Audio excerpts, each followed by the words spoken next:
Welcome to the SaWGuy podcast. As always, y'all know I'm the SaWGuy, and today we are going to play the game of 31. That's right. I know everyone's telling me, well, you should have did this for episode 31. It would have made more sense. But then, I was like, but I wanted to wait off on this one because this movie actually takes place on Halloween. So I figured, keeping in the Halloween tradition this year, since I'm so fucking psyched. I can't even talk. Can you tell I'm excited about Halloween coming up? Yeah, just a little, right? Just a little. But anyways, I wanted to do this episode specifically because of the Halloween season that's coming upon us, So I decided I'll pick out Rob Zombie's 31.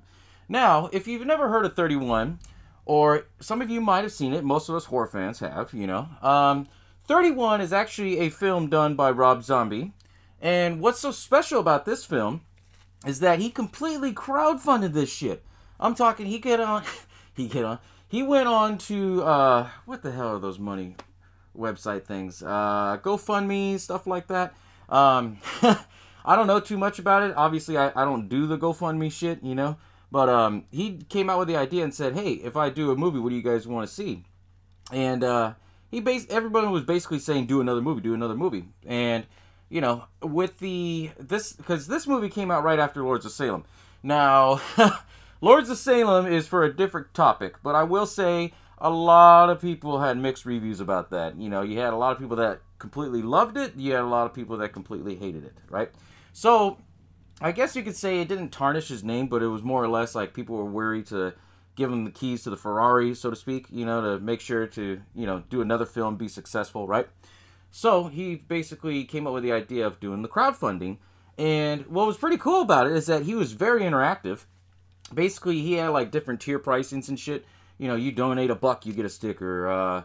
You donate $10, you get the sticker and a shirt. You donate $20, you get an autograph, a shirt, and the sticker. And, all this stuff.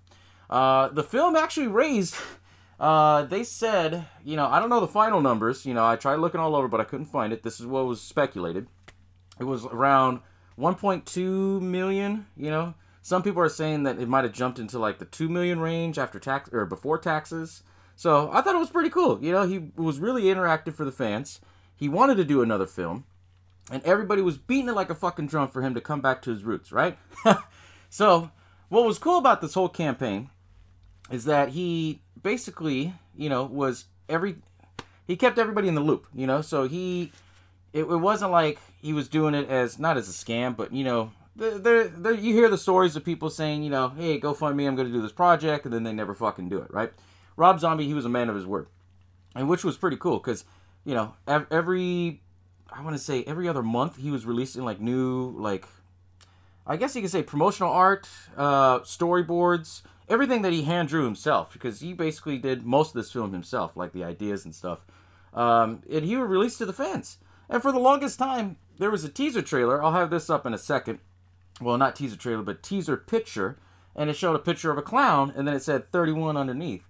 And everybody fucking lost their shit because they thought, oh, okay, this is going to be, a prequel to House of a Thousand Corpse. It's going to talk about, Captain Spaulding. Because the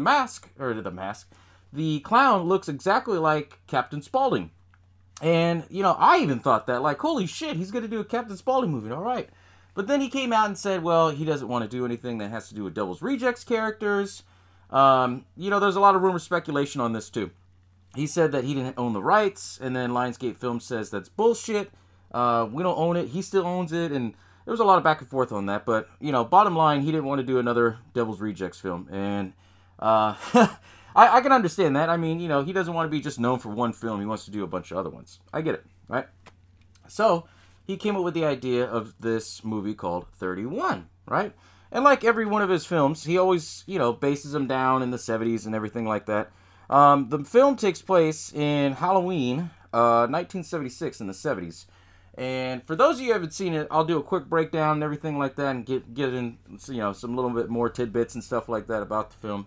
But I'm going to go really quick. I know I say that in every fucking episode, and I end up taking like this much time to explain the whole movie, but the whole breakdown of this film is, this is the comments from Rob Zombie himself. He says, it's the Running Man with a horror twist. Which, basically is what it is, The movie starts out with, you meet the main character, Doomhead, and it was really badass how he did it. And I based a lot of my trailers for this episode on this. So some of you people that are watching are like, what the fuck, he's fucking lost it. No, I lost it long ago. That scene was all from 31. I was doing my wink to it. But anyways, Doomhead, he comes out and he explains himself and everything. Hey, my name is Doomhead. They call me Doomhead. And, that whole, I guess you could say dialogue with it, And he's basically, like, not telling it to the camera, but he's telling it to his victim that he's going to kill, which I guess he was a pastor or a priest or something they had kidnapped. And this is, like, from the Halloween the year before. And he finally ends it, with an axe and then cuts the guy and cuts him and everything like that. Then it starts like the old film reel, and then you play one of my favorite songs, from the James Gang. They play Walk Away. So I was like, oh, shit, all right, you can always count on Rob Zombie to put in some good-ass soundtracks, I'll tell you that much, right? So the movie shows that there's a bunch of these people. I don't know if they're carnies or if they work in a show or anything like that, but they're all traveling together in this old-school RV-looking van. They're basically, it starts off, it introduces all of them and everything. You find out who's who and all that. Then they stop at a gas station. And then they start kind of fucking with the locals, Then you see Lucky Leo, who's over there trying to hit on Charlie, which is Sherry Moon Zombie's character. And what's funny about Lucky Leo, he was Bob from Batman. And I can't get that image out of my mind. I'm like, what the hell, But anyways, they start gassing up. Then you see E.J. Daly come in. And then she's, kind of snooping in the business. Like, hey, how many people can you fit in there? And the one thing about Rob Zombie, all of his films, they're very sexually deviant, I should say. They have a lot of puns with sex and stuff like that. And I'm just like, I can deal without it unless, it has a meaning and its purpose, which it did in this film, right? So she's flirting with Roscoe, one of the other characters, and saying, hey, do you have a gun in there? Are you guys packing? She's doing it in a flirtatious way. And then afterwards, she's like, okay, I'll see you later, and then walks off. They all get in the car, they start driving, and it ends up being night. And exactly like House of a Thousand Corpse, they stop in the middle of the road because there's all this shit there blocking them, right? So Roscoe comes out. He tries to, he comes out with a few of the other girls because there was a lot of them. And, as they go out there to try to move the shit, all these goons come in. They shank and they kill half of these people. They, tie them up and everything, put them in the van, and they're driving to, the area where they're going to play 31. What I thought was really cool about Rob Zombie, and I thought this was badass. I'm a fan of the old school radio like Wolfman Jack, and I was like, what the fuck, they put Wolfman Jack in there, For you younger generations, if you don't know Wolfman Jack, look that shit up, because that's classic. Anyways, they get there. They're all chained up and everything, right? You see Malcolm McDowell comes out. He's all dressed up like a fucking colonial dude. And he explains to him, we're going to play the game of 31. And he describes it as, 31 is war, And the way he explains it, it's exactly like what Rob Zombie said. It's the Running Man. And that's all it was. But with a horror twist, of course. And, he introduces the 5 that were left that didn't get killed, they're all given numbers, not names, right? And then they see, I think his name was Sickhead. Sickhead. He's the little person. Obviously, for YouTube videos, I'm not going to show, like, how he's all decked out, because I'll explain it for you. He's a little person who speaks Spanish, but he's dressed like a Nazi. And has the whole swastika gear and shit like that. And I was like, whoa, what the fuck is this? I mean, it's very Rob Zombie-ish, right? And he's scoping around the characters and everything. They knock him out, and then they put him in different areas of their warehouse game and shit where they're playing. And they basically were talking about the odds. Then the whole crew basically come together. And then Sickhead, he kills one of the other characters. He shanks him and everything like that. Then he's chasing after Sherry Moon. And then all of a sudden you see Meg Foster, who's in the film. Her character name is Venus. She comes right behind and fucking knocks him out with one of those bats with a nail on it. And then Sherry Moon gets up all pissed off, shanking him. He's laughing, so she gets the bat and beats the shit out of him. That's the first thing, that they, first thing. That's the first person that they kill. Now, all these people that are going after to kill these 5 survivors, because the game of 31 is just surviving like Running Man. Each one of them, I don't know why he did this, but he called all of them heads. So you have Sick Head, Schizo Head, I think it was Psycho Head, Death Head, Sex Head, Doom Head. They even said some other ones that they didn't show. And I thought, okay, you know, it's... I don't know if it's a play on sex or whatever, but I was like, okay, I'll roll with it. You know, it's pretty cool how they all have different names. And anyways, after all that's done, you know, it shows that time's flying by. The Malcolm McDowell and his lady friends that made the 31 game, they basically changed the odds and shit, right? And then they, you know, set up a table for food, and they basically said, okay, get your protein, right? This is what I thought was fucked up of the film. The guy who gets killed from Sickhead, he's underneath the table like this, you know, just laying there, and then they have the glass top over him. They're fucking eating this meat. And all of a sudden, Charlie, she pulls up the shit, stop fucking eating it! They're eating their fucking friend. And it shows, like, certain parts of his, you know, body is cut up, like the meaty parts and stuff like that. There was a couple ribs missing that they were fucking gnawing on. And they all start fucking throwing up. Oh, crazy. Crazy, crazy, crazy. And as they're, you know, getting their shit together, all of a sudden you see these two clowns, Schizo Head and I think it was Psycho Head. Was it? Yeah, Psycho Head. Psycho Head. That's played by Lou Temple and another actor. The thing about this film is that you're going to see a lot of actors that used to work with Rob Zombie in one of his films or one way or another, right? So the two clowns are brothers. They come out and they said, you're fucking with the best. You can't get us. So they go into their little carnival set and the whole crew goes in there.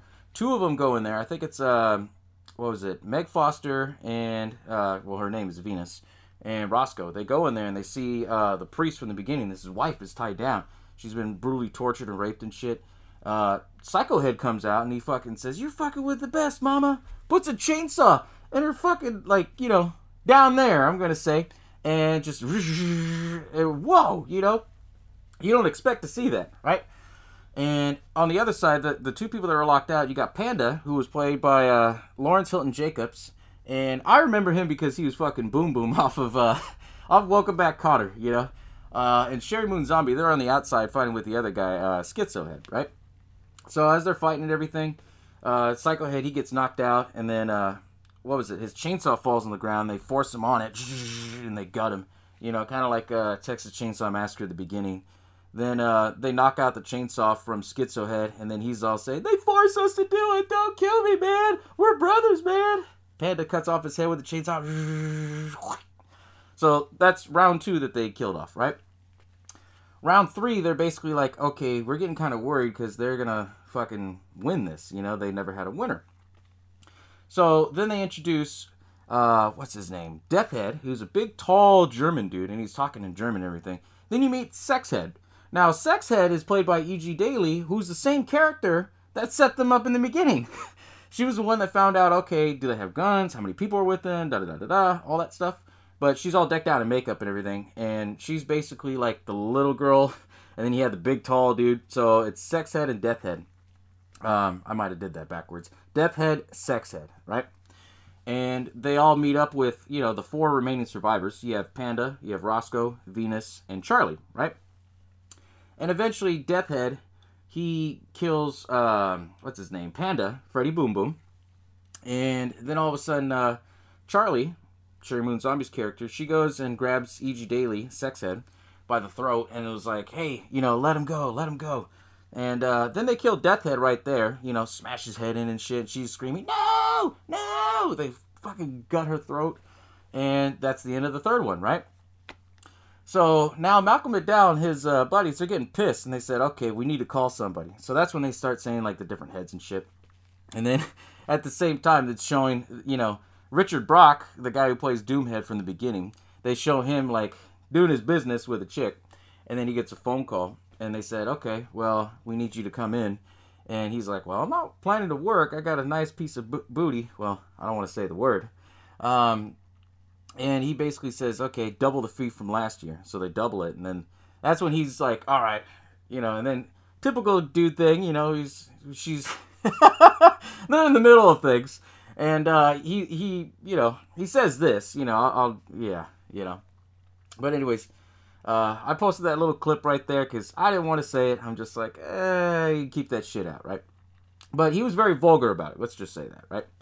And well, anyways, yeah, as they're, you know, as Doomhead is already getting prepped up and ready to go, it shows that they're all 4, like, all drained and shit like that. Then they start playing California Dreamin'. And then, Doomhead finally gets there. They tell him how much time he has left, because he has to kill them within 24 hours. Because basically the whole game is you got to survive for 24 hours, for 12 hours. A lot of the movie just skipped around where it's like, you have 7 hours, you have 4 hours. So I really couldn't keep track of that, right? In that time, they show that Doomhead was like, well, shit, I can kill a whole family within that time. So he goes to his room. That's when it shows the iconic scene of this movie where he, gets out his box, opens it up, sees the grease paint. He does all that. And then based off of my trailer, where he's doing the, I'm not crazy, I'm in control. Fucking punches his face, gets all psyched out. Tells the goons and basically says, hey, murder school's in session. Take the night off, boys. And that's when, he's basically like starting to scope them out. And as they're all kind of like drooping and waking up, Venus is all freaking out like, what the fuck? Why'd you let Charlie go by herself? She goes, tries to look for her. Then she meets up with Doomhead, and he basically, he shanks her. And then he basically says, well, I wasn't getting out of, what I was doing to get a wham, bam, thank you, ma'am. I want to fool around, have some fun, He guts the shit out of her. And then the only two people that are left now is Charlie and Roscoe, right? They go walking around, and then they see Meg Foster, or Venus, like she's tied down to a strap, And you see Doomhead in the corner. He claps and says, hey, I'm a gentleman of war. You can, mourn for a little bit, but do realize I'm going to come after you. So they eventually find this escape hatch. And Roscoe tells her, bitch, you need to go. You need to get out of here. Get out of here. I'll take care of it. So he sends her down the hatch. And then he turns around and sees Doomhead walking right behind him. And then he basically, pulls out his 2 switchblades. Whoosh. They go and they duke it out for a little bit. And then he shanks him. He tries to grab him. Then he kicks the shit out of him. Get the fuck off of me. And then, here now at this point, it's already in the day. You see Charlie, she's walking out. And then she goes in this house. She sees this same fucking puppeteering shit that she saw at the gas station. So then she starts to piece together everything that it's, that they were all set up in the beginning, Doomhead comes in right behind her and says, hello, punches her right in the fucking gash. And so she's like all spazzing out and shit. Then he does his normal thing where he smokes a cigar and gives his 2 pointers on, famous quotes and shit from Che Guevara and all this. Then he tries to, tease her. He chokes her, then lets her go and says, breathe, breathe.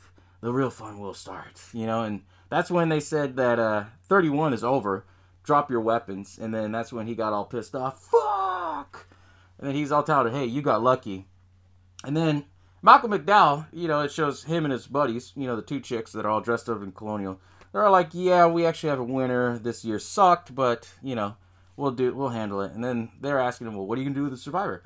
I'll get back to you on that. And they never did. They just show that they're taking off their gear and shit. And they go back to their normal lives. They're hella rich people, And so anyways, as that's already been done, you see Charlie. She gets up and she's walking down this road. And then all of a sudden you see this van pull up. And then it stops. And then guess who comes out? It's fucking Doomhead, right? And then this is one of my favorite scenes. The best, well, this ending is just as great as The Devil's Rejects, right? It's playing Aerosmith's Dream On. And all of a sudden, she turns around and sees him. She clenches her fist. He starts smiling so big that, like, fucking drool and everything's coming out of his mouth. Pulls out his 2 switchblades. And they basically set it up to say that they were going to do, like, this dueling, fist fight, hand combat battle. But it doesn't show it. It shows that, he's all smiling, getting ready to go. It shows a close-up of his face. It shows a close-up of, Charlie's face, and then all of a sudden it goes back to the beginning, how it shows like the funeral of them all fucking around and stuff, and the movie ends. Great story, it's to me, it's a lot of people have mixed reactions with this, and I'm gonna be honest with you with this. I believe a lot of people have mixed reactions because it shared a lot of similarities as House of a Thousand Corpse. Basically the same setup, how they get caught up.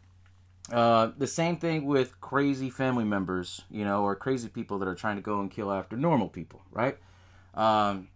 It's just, there's too many similarities to it, and I think a lot of people got pissed off and said, okay, well, what's this about? And, then you have the other people that are, like, really stoked about this film because they were a part of it. They really were. This whole film was crowdfunded, right? Most of it. I want to say like 90% of it. I don't think Rob Zombie paid anything out of his pocket. But he did use like the money from the studio that he got that bought it, Lionsgate Films and Saban Films. They gave him money so he can, produce it, edit, do whatever, He used all that money to fully fund the rest of it. So I think this film was made for like $2 million, And when he did it, like, you could tell that they did like practical effects. They didn't do much of CGI or anything like that. But you had the fans that really love it because they were a part of it. Now, he also had this thing on there too that, whoever donates the most, like 10,000 or more, they could fucking get a part as one of the goons in the movie. And they did. He was honest with his word. I think two of the goons, they had like a 2-second scene when Doomhead was getting ready and they were waiting outside and stuff. And I think that was their claim to fame, which was pretty cool, But it's just, after seeing that film, because when they released this film, they only did a 1-day release, right? And if you missed it, tough shit, right?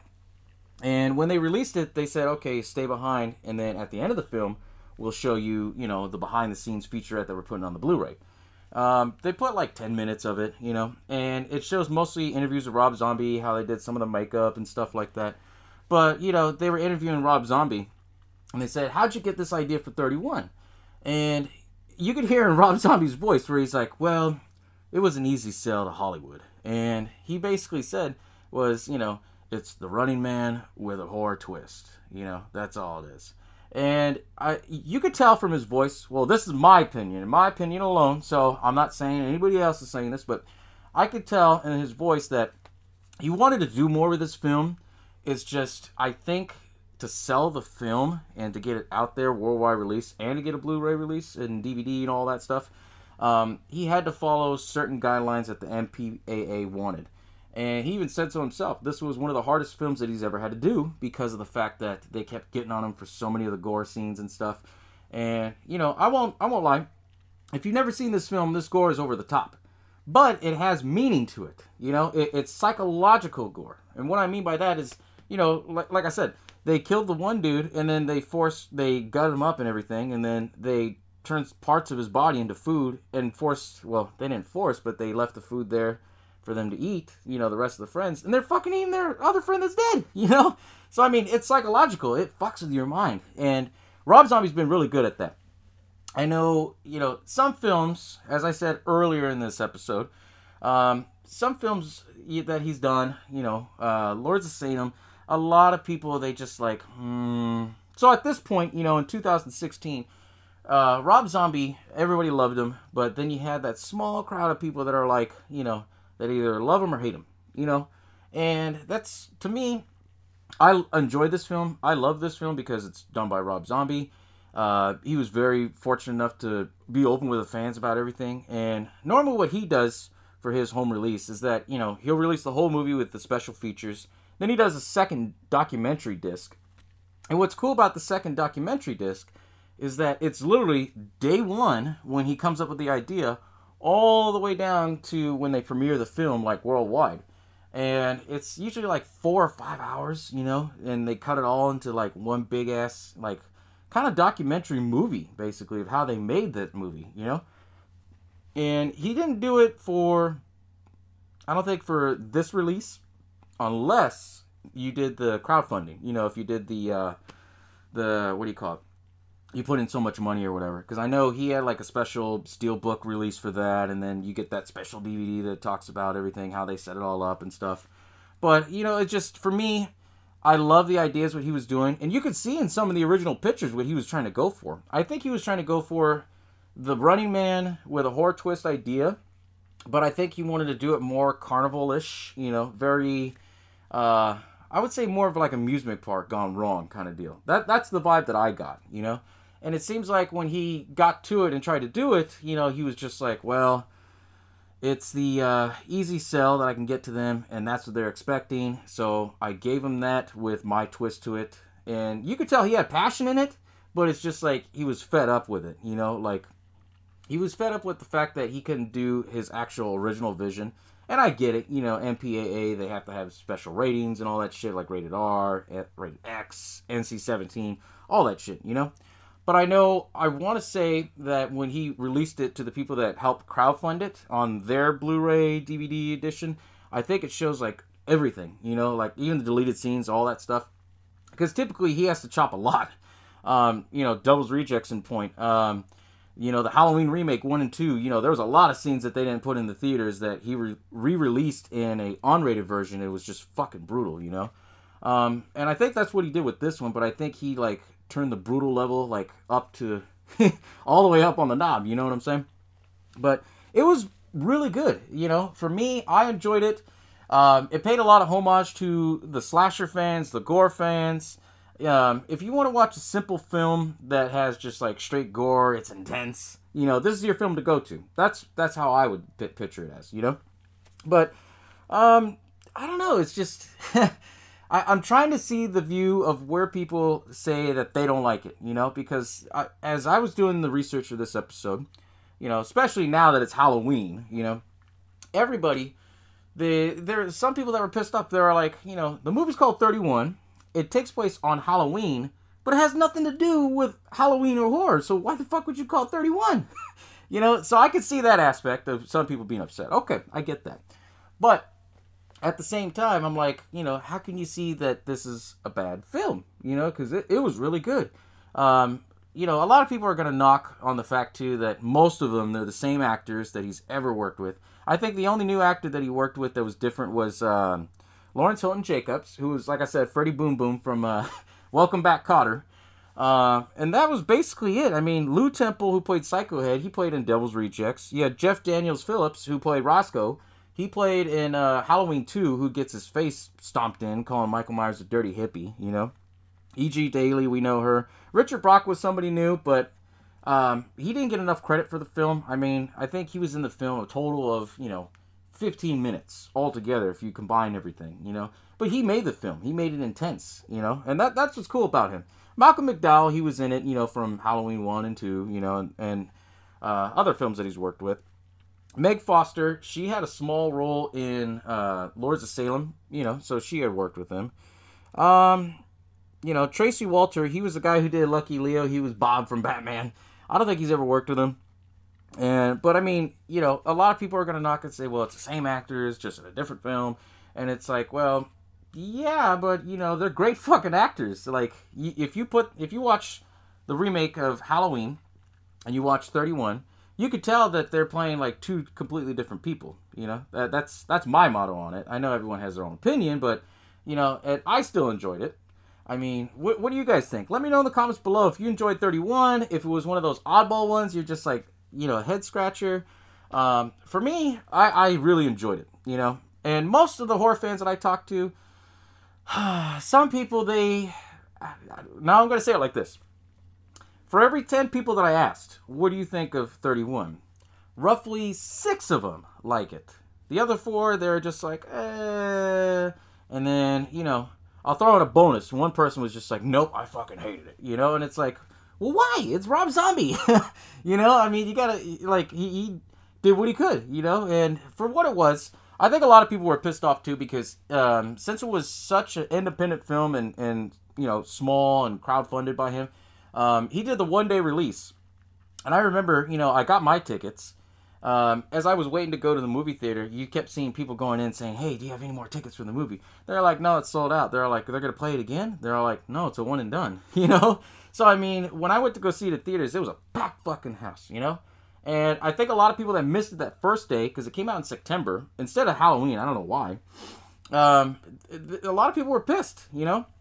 So, after it did really well for that one-day viewing, they basically said, okay, we're going to bring it back, and we'll do, you know, one on October 27th, one on Halloween, which they did. And later on, I think it was in 2017, I want to say February or March, that's when they released it on Blu-ray, you know, at least in local retail stores and stuff. I think most people got theirs early for the crowdfunding and stuff like that. But I thought it was pretty cool, like how he did everything. And to me, I think, in my opinion, this is why this film's still going to hold up pretty well. You're going to have people that love it. You're going to have people that hate it. But the people that love it were the ones that supported it from day one. And they love every aspect of it because, you know, they were a part of it, you know. Then you have the other people that don't like it because of their views from the previous film that he did, Lords of Salem. Which, you know, you got to give him more credit. Because, I mean, Lords of Salem wasn't all that bad, what people say it was.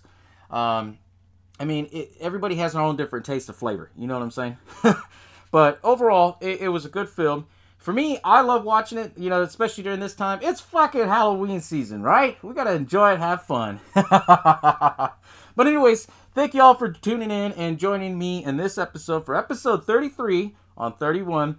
I know I fucked up and should have did this as episode 31. It would have made more sense, but you know what? I wanted to wait for the Halloween season. Give you all, you know, a little bit of fun, and we can have some fun with this Halloween season, right? But anyways, thank you all for tuning in, guys, and I'll catch you all next time. As always,